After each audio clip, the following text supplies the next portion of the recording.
picture this. It's July 1097. You're deep in Anatolia, and your part of the First Crusade gets ambushed by a huge Seljuk Turkish army.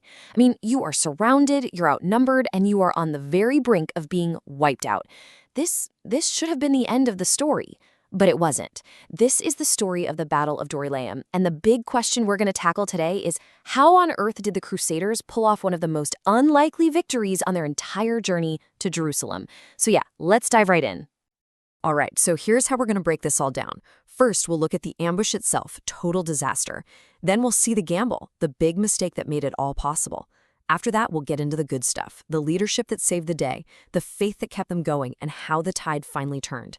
And to wrap it all up, we'll look at the tough lessons learned from this incredible victory. So let's really set the scene here. The Crusaders have just come off this grueling siege at Nicaea, and now they're trudging across the super dry plains of Anatolia.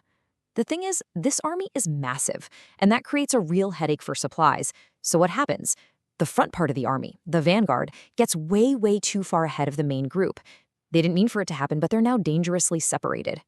And you better believe the Seljuk Sultan Kilij Arslan was watching. This was the exact moment he'd been waiting for.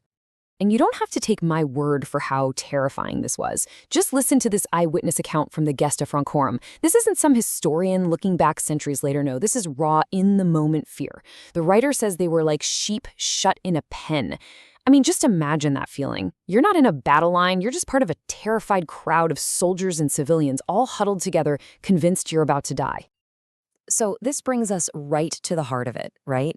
From inside that sheep pen, survival looked absolutely impossible. So the question is, how did they manage to flip this completely hopeless situation into a victory that would, open up the road to Jerusalem? Okay, the first thing we really need to get our heads around is that this disaster was pretty much self-inflicted. The Crusaders weren't just unlucky here. Nope, they made a massive error, and Kilij Arslan was just sitting there more than happy to take advantage of it. You see, the Crusader army was just so huge that to find enough food and water, they had to march in two separate groups. The problem was, the vanguard, led by this Norman commander Bohemond of Taranto, just got moving too fast. They completely outpaced the main army, which was bogged down with all the heavy supply wagons. It was a total accident, but this separation created the perfect opportunity for an attack. And yeah, the Seljuks pounced. And it wasn't just us looking back who thought this was a bad move. Even people writing about it at the time knew it was a huge blunder. A chronicler, Raymond de Vagulars, pointed out that Bohemond had rashly separated from the others.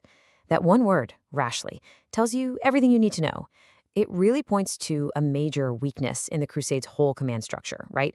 It wasn't one general in charge, it was a bunch of rival nobles, and that kind of setup led directly to this almost fatal mistake. And this is where the story takes a wild turn. Because, ironically, even though a leadership mistake created this whole mess, it was incredible leadership that got them out of it. And who was that leader? Well, it was the very same guy who led them into the trap in the first place, Bohemond of Taranto. So, in the middle of all this chaos, Bohemond's tactical brain just kicks into high gear. He does 4 things that are absolutely critical. First, he immediately sends riders galloping off to find the main army for help. Second, and this is a brilliant, totally unexpected move, he orders his knights, these heavy cavalry guys, to get off their horses. Why? Well, a cavalry charge would have been suicide against the fast-moving Turkish horse archers. So instead, he turns his knights into a walking fortress of steel. It's an amazing tactical shift. Third, he has them form a super tight circle, facing outwards, to protect all the civilians and non-fighters who are trapped in the middle. And finally, somehow, he inspires them to just hold the line. So, how did he do it? How do you motivate men who think they're about to die? Well, with a genius mix of faith and, let's be honest, greed. He basically tells his troops, this day, if it pleases God, you will all have been made rich.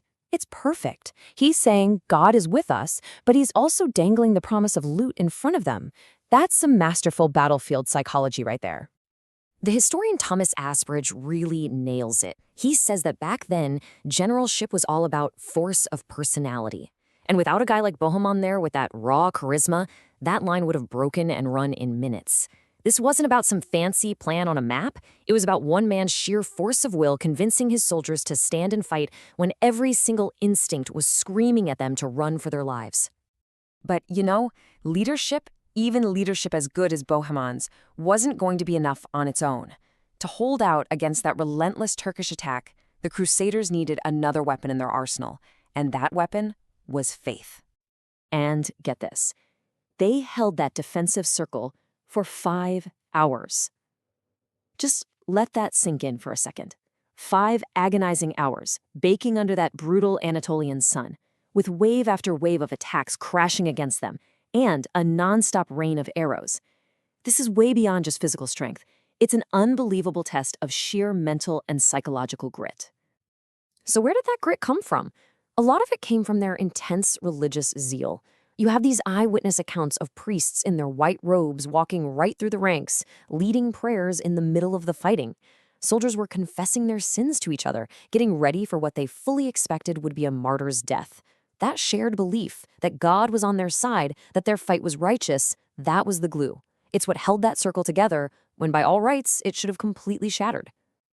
So after 5 long, brutal hours, just when it seems like all hope is lost, those messengers that Bohemond sent out, they finally found the main army, and the entire battle was about to flip on its head, big time.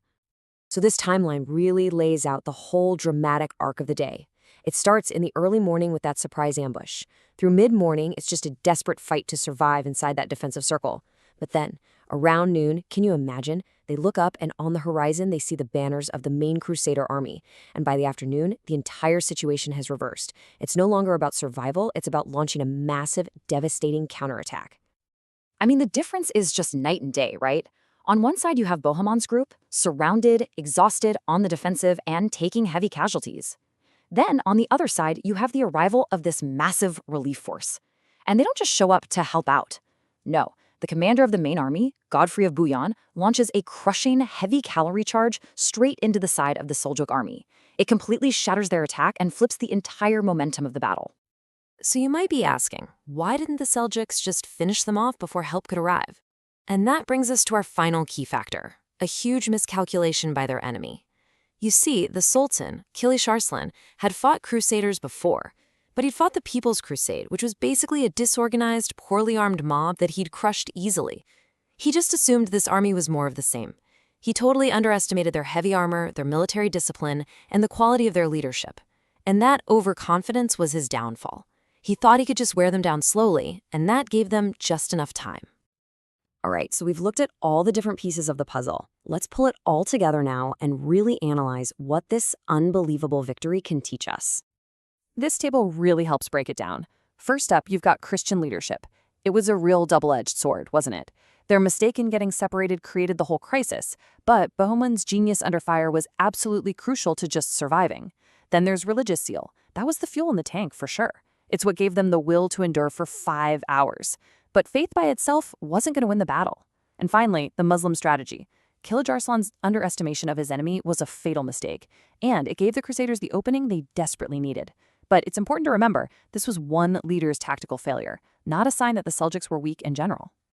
So in the end, there's no single simple answer here. There was no magic bullet that won the day at Dorylaeum.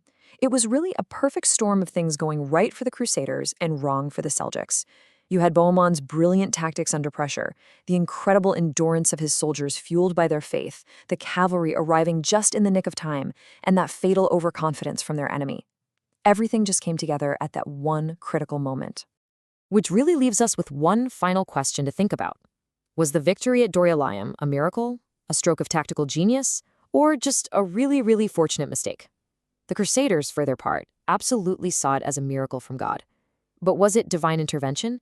Or was it Bohemond's brilliance snatching victory from the jaws of certain defeat? Or maybe, was it just good luck that their enemy made a fatal error right when they needed it most? The truth, as is often the case, is probably a little bit of all three.